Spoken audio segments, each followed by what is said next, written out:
I give you 3 clues where I'd be reading from this week. The first clue is it's oftentimes in a park or a playground. The second clue is you can do it by yourself or with a friend. And the third clue is when you're little, you might need help, but when you're older, you can do it all by yourself.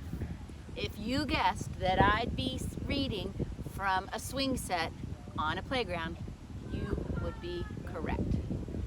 This week, I'm going to be reading you another book, and the book is The Invisible Boy, written by Trudy, Ludwig, illustrated by Patrice, Barton. The Invisible Boy, written by Trudy, Ludwig, illustrated by Patrice, Barton.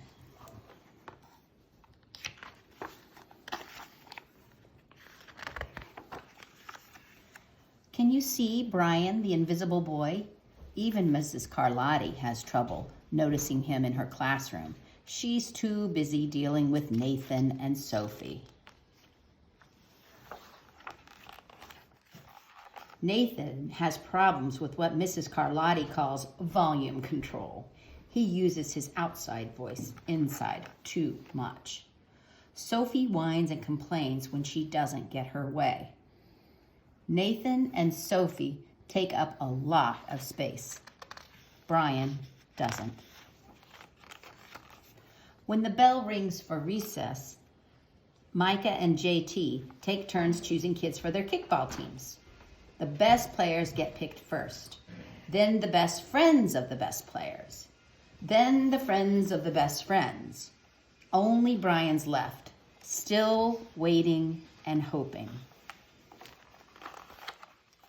JT glances in Brian's direction and just as quickly looks away. We've got enough players for each team, he tells the others. Let's play ball.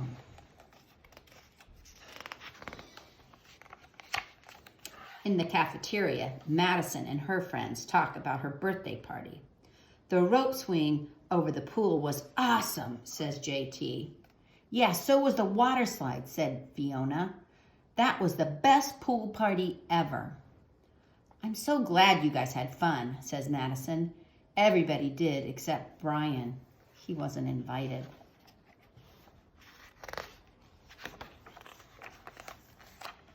At choosing time, while the other kids played board games and read, Brian sits at his table doing what he loves best. He draws fire-breathing dragons scaling tall buildings.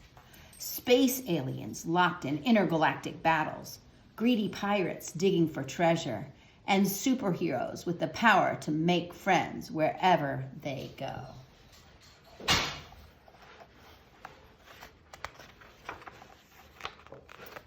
On Monday morning, Mrs. Carlotti introduces Justin, a new student, to the class.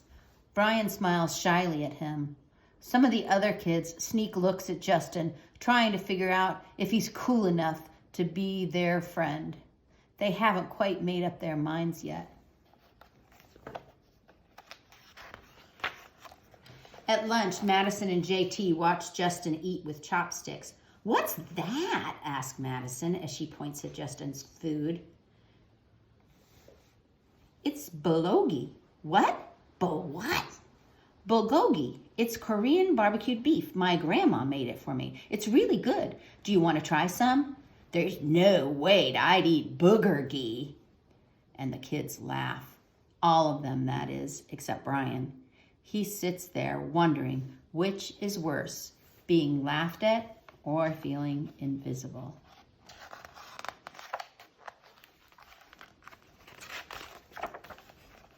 The next day, when Justin goes to his cubby to put away his backpack, he notices a piece of paper with his name on it.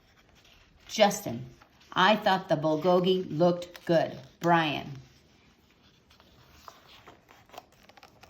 At morning recess, Brian finds a piece of chalk on the ground and starts drawing away. You're Brian, right? Yeah, thanks for the note. Hey, Justin, Emilio calls out from the tetherball court. You're up next. Sorry, I gotta go, says Justin. By the way, that's a really cool drawing, he adds, before taking off.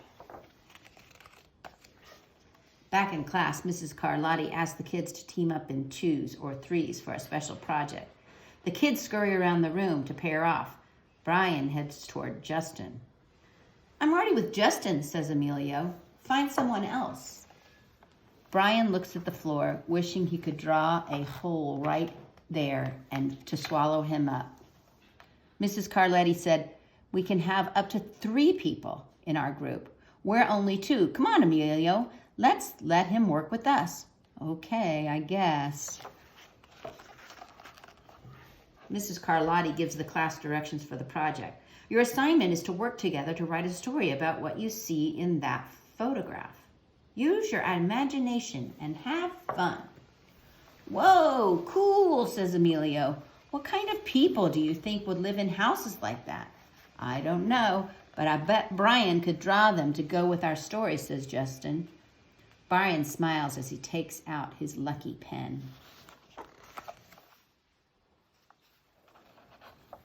The crooked story we made up on the spot.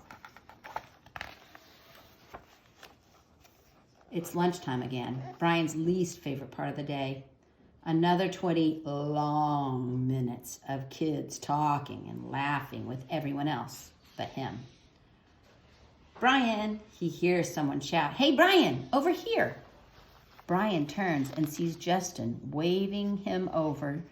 Emilio nods at Brian as he makes room for him at the table.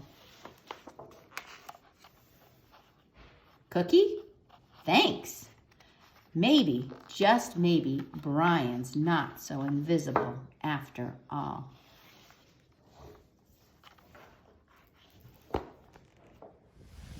I hope you like that book. I loved it. I particularly like the illustrations in this book. The illustrator uses emphasizing just the people in the book, not the surroundings, so that you really get a feeling for how the boy is feeling, Brian, in the story. I also love the fact that when he finds his friend, he gets to have color in him. Before, he's just black and white.